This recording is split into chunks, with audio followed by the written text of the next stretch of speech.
basically, if you're only seeing half the stream, you probably need to reset it. Um, I'm not sure how you can fix it, because when the game starts, you're not gonna see it anyways.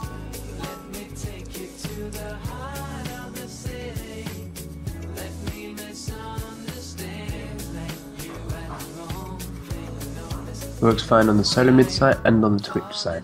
If anything, it looks better quality on the solo mid site. Don't know how that works, but it does.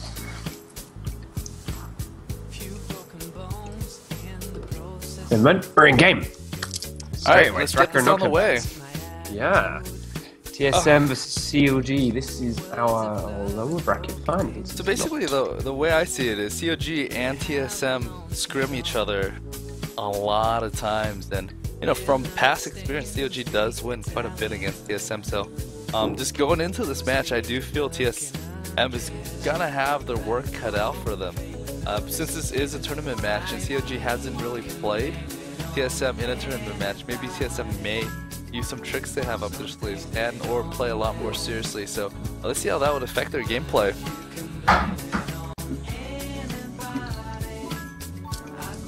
So we have a Nocturne Ashe ban.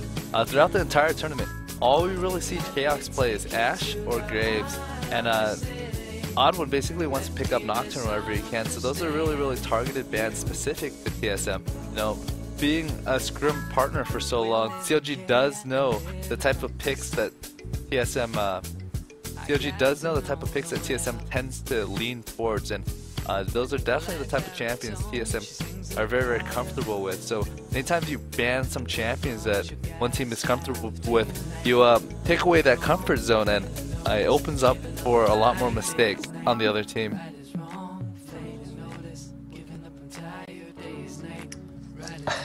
I was about to mention, I wonder if we're going to see standard picks like yesterday, if we're going to see any champions that are a little bit less common. But no, Nautilus, I think it's safe to call Nautilus a standard pick after the amount he appeared yesterday. He is coming back quite into a bit our current of Nautilus lately.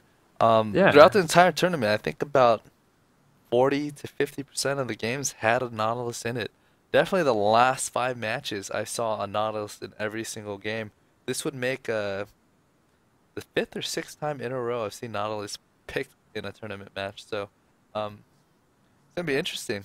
You know, I'm curious if the next week or two we're gonna see Nautilus over every single solo queue game, just because he's been used so effectively this tournament, and people are starting to see how deadly his dredge line is, how deadly his ultimate is, and just landing those CCs on the appropriate target can set up for some really good and strong initiation. One thing I do want to note from the fact that Creepo picked that Cogmore, everything is going to be AD. We have seen CLG and Froggen run it as an AP quite a few times, in fact, in the tournament throughout the time yesterday. But I mean, he was in the first round of picks himself, so why would he give it to Creepo if he was then going to take it himself for AP? Yeah. So it does make sense that he's going AP, but he still has the option to switch it up too. That's the wonderful thing about Kog'Maw. He's strong in both AP and AD, so choosing him early, it's hard to counter because you don't know where he's going to go. And especially if you're trying to counter specifically an AP Kog'Maw and he ends up going AD, your plans are going to be full, and vice versa. So definitely, if your team is really familiar with both AD Kog'Maw and AP Kog'Maw, choosing him early generally isn't that bad of an idea. Creepo's getting his Leona. We saw big things coming out of that yesterday. And I'm going to give it to him. Creepo doesn't disappoint. Yeah, definitely. So, Creepo's been playing really keep a close well. eye on that lane. I think the best play, or one of the best play I saw yesterday, was CLG.eu versus Cypher, when Cypher was up with just massive amounts of kills, and everybody on CLG.eu was about 400 or 500 hit point, and Karthus was channeling his ultimate with a death cap with a rod. So basically, Karthus was going to do 400 to 500 hit or damage to all the players on CLG, and you see Creepo flash forward, stuns Karthus middle, and then Kog'Maw finishes them off with the living artillery, and that play just turned the game around. It was a 6 or 8 thousand gold advantage for Cypher versus CLG, and after that one play, CLG.eu was able to clean up Cypher and turn the momentum the other way. Okay, this is going to be a matchup to remember. Dyrus on his Olaf, Wicked on his Irelia. hmm It's That's interesting. going to be It's Clash of the interesting. Titans if I ever saw it. No, because Wicked is definitely known for his Aurelia play top lane. He's been playing for probably ever since she came out until now, and he's been using it really, really frequently. And in the last couple of tournaments, Dyrus has been picking Olaf and performing really well with Olaf as well. So it's going to be a very, very interesting matchup up top to see who's going to come out ahead. But they've left Froggen's Anivia open, and what's he coming up against? It's going to be Kennen, which we've seen him play and beat repeatedly on his hmm Anivia. So, let's see quite how they shape it up and what kind of impact Odd One's going to have with that Maokai in the jungle. Um, he's up against a Nautilus, who is equally as good at ganking that mid lane as we were displayed, or hmm we were shown yesterday, time and time again. It's a little dangerous for Maokai too, though, because the thing with his twisted advances, if he's gonna TA onto some champion that's gonna be really, really close to tower, they're gonna be able to flash really close or closer or behind the tower, and he's gonna have to follow him behind there.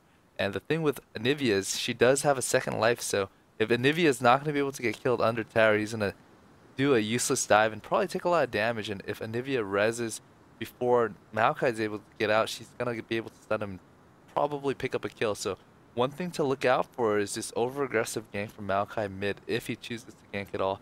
And if Anivia positions herself really well too, it can turn out really, really bad for Odd One.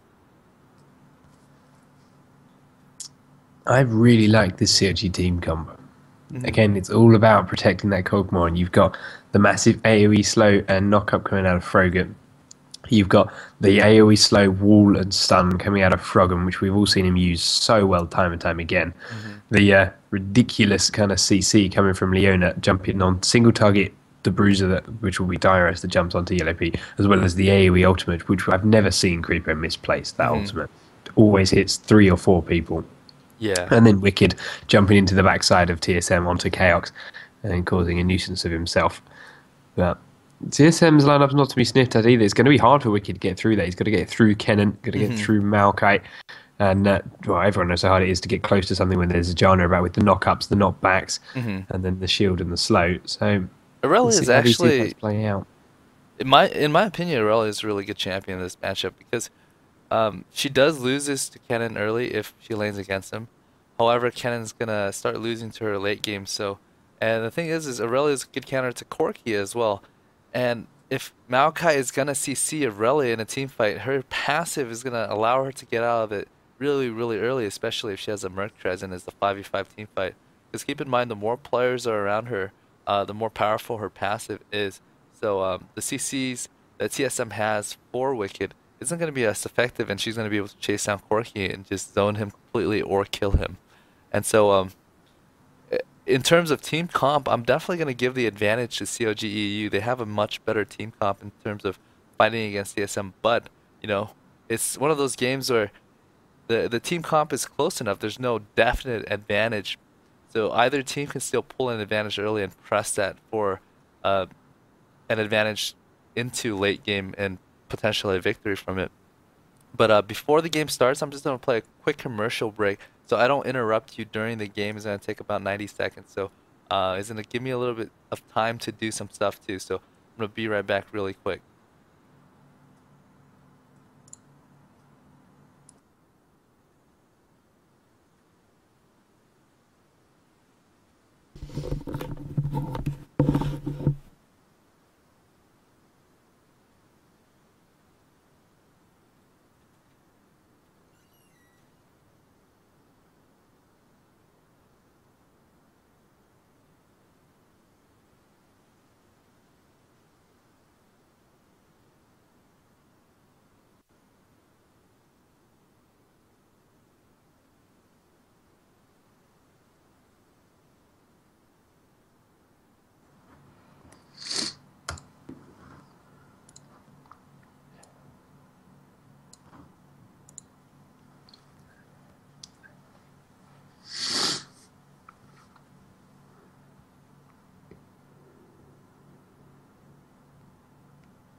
Alright, so I got some complaints on colorblind mode.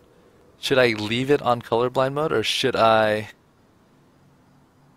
I've never had a complaint about colorblind mode. I don't know. It depends how many you got. It's up to you. But personally, I prefer colorblind mode even without being colorblind. So I'd play with it on and leave it on regardless. Oh, hello, D-Man. Alright, so let's get situated. This is game one of the losers bracket for third and the player that advances into the championship finals. So whoever wins this is going to go against Navi with a 1-game disadvantage. So this is TSM versus CLG.eu, and the game is on its way. So you do see some pings off from CLG.eu on TSM's blue side. So it looks like they want to swing around and just look for an invade. This is a very, very uncommon route where people wouldn't expect. So in terms of the surprise element, if you want to just do something unusual, you go over here and you wait. A lot of times when you leash the jungle, you will start this way and you either run this way, or an even shorter route, you run this way and you swing around here, because the creep does collide right here.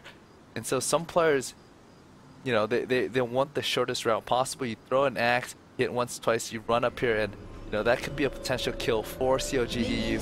And let's see if their trickiness is gonna pay off. Apparently you've got the overlay still the wrong way around, but it does look like CLG are going to go charging straight into the blue buff. Dyrus won't have quite spotted him yet. Now he's going to have vision. Unfortunately, Wicked leading the way, and doesn't have any kind of CC.